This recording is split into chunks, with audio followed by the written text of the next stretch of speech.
The Seattle Philharmonic and I are kicking off our 2018-19 season with a program entirely comprised of Slavic music. This is going to be a mini survey of music spanning almost 2 centuries, from the first Chopin piano concerto of 1830 to a work that's only about 3 years old now by the young Slovenian composer Nana Forte, a piece for orchestra called Incantation. Delicious, delicious bit of contemporary music. We sometimes forget that Slavic music, as we know it, really didn't exist until the 19th century. All of the Slavic composers before then were essentially aping the models of German music, to a certain extent Italian, maybe a little French. And then it was 2 composers who really kick-started the music in their countries. That would have been Chopin in Poland and Mikhail Glinka in Russia. And they both essentially said, there is a national identity to our music as much as there is to our food, our customs, our literature. We are going to embody that in our music, which they did. The first Chopin piano concerto, which is being played exquisitely by our soloist Milica Jovanovic, was the second great Polish piano concerto. The first great Polish piano concerto was Chopin's second concerto. There was a problem with the publisher and they got published in the wrong order. So the Concerto Number 1, which is really his Concerto Number 2, beautiful work in 3 movements. It's gotten something of a bad rap over the years. Chopin is frequently kicked in the rear end by people, just as Robert Schumann was, for being an ineffective orchestrator. We found at the Philharmonic that the problem was not at all in Chopin, but merely in the fact that I think a lot of people approached the piece the wrong way. And what we ended up doing was encouraging the string section to play as much like string players as possible, with the most legato strokes, even in loud passages, so that instead of sounding like they're just doing a bunch of chords, if they play much more silky smooth,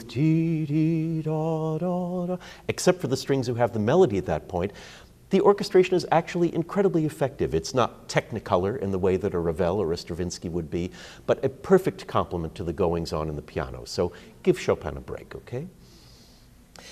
This program is a rather typical Philharmonic mix of the tried and true with the virtually unknown.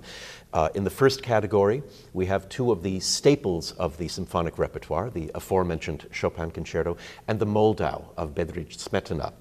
On the fringe of the repertoire, we have Autumn from the Seasons by Glazunov, a little bit more about him later, and a work by Antonín Dvořák that should be better known, a delicious miniature, the Polonaise for orchestra. And then we have this United States premiere of an orchestral work by Nana Forte. So I think a good mix, and again, a good survey of the kinds of music that have come out of different Slavic countries. The Smetana, arguably the most well-known work on our concert, is so familiar that it's easy to take it for granted and not look beyond its surface charms and beauties, of which there are many. One of the things that I was pleased to find in studying it was that this very, very famous tune with which he starts actually gives way to the second episode of the piece. The first time he states the tune, it's harmonized this way.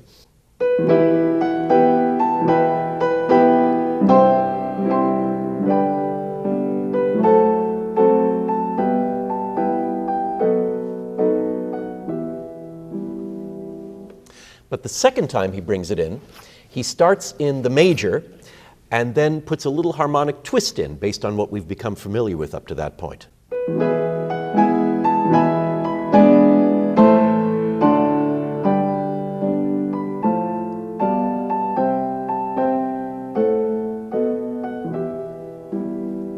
So in that version of it, when he gets to the highest note, instead of harmonizing it,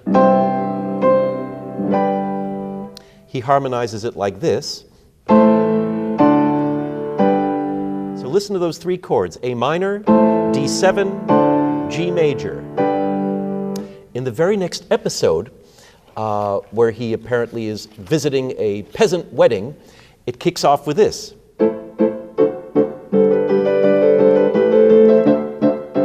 Did you hear those 3 opening chords?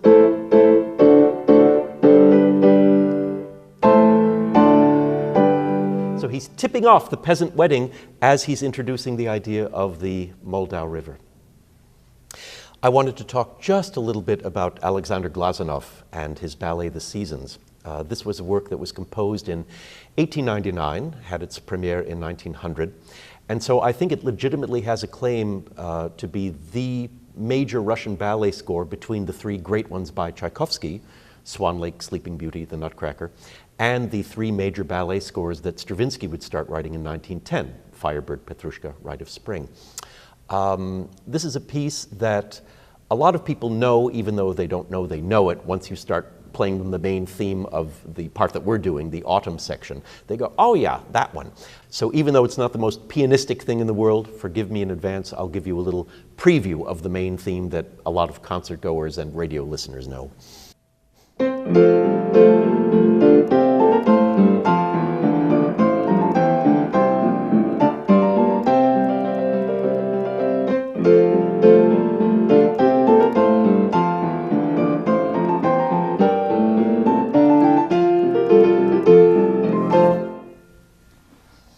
The really yummy part, though, is this extraordinary adagio that comes straight in the middle, which, as my videographer Cal just pointed out, is of a Rachmaninovian beauty.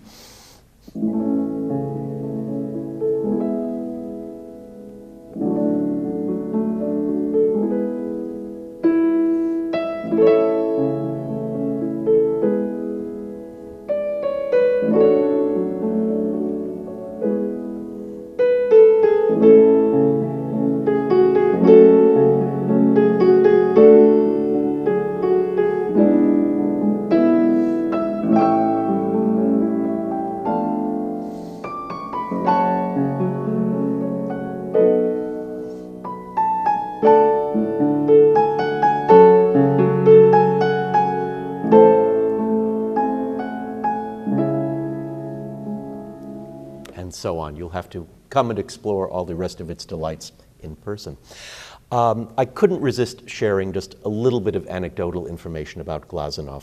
Interesting character, lived until 1934, but absolutely could not give up on these kinds of romantic ideals in his music, even though the world was producing such figures as Stravinsky and Schoenberg, and even his own pupil Shostakovich, who totally outdid him in terms of modernity.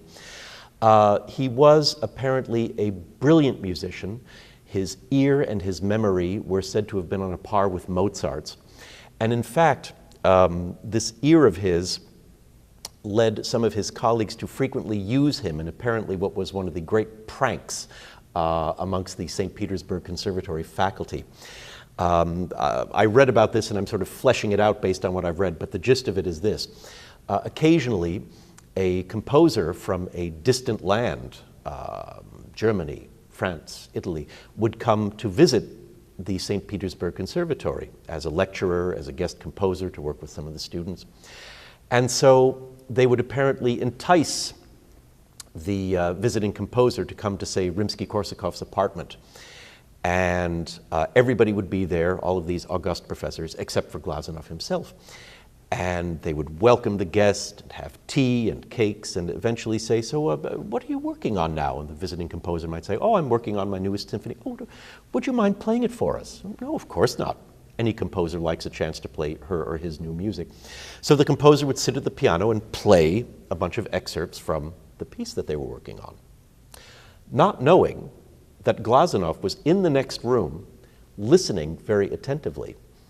He would let a few minutes go by. He'd slip out the rear door, come to the front door, knock on it, come bursting in. Oh, how do you do? I'm Alexander Glazunov. I apologize for being late. I'm working on a new piece of mine. I lost all track of the time. Oh, really, Alexander? What are you working on? Oh, well, I'm working on a new symphony. Oh, would you mind playing it for us? No, no, no. And Glazunov would go to the piano and play note for note the same piece that the visiting composer had just played as an example of their newest work. And after the obligatory jaw-dropping and fainting spell, they all had a very good laugh. Isn't that great? Isn't that good? Oh, yeah. Oh, this is our friend, Mr. Verdi. Oh, how do you do? Oh, Alexander, what are you working on? Oh.